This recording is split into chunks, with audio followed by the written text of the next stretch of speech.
بسم اللہ الرحمن الرحیم۔ السلام علیکم زینب ٹی وی کے ناظرین، آج کے درس حدیث میں خوش آمدید۔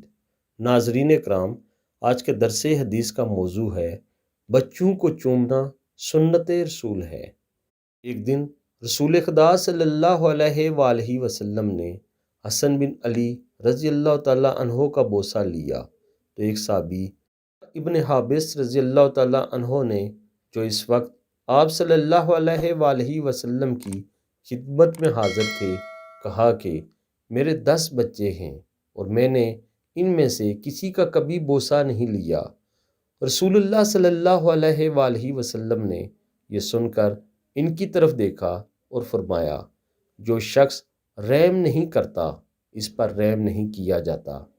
بخاری و مسلم۔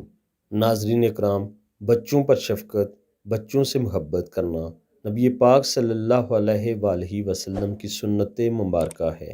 آپ سب دوستوں نے اس خوبصورت حدیث مبارکہ پر ضرور عمل کرنا ہے۔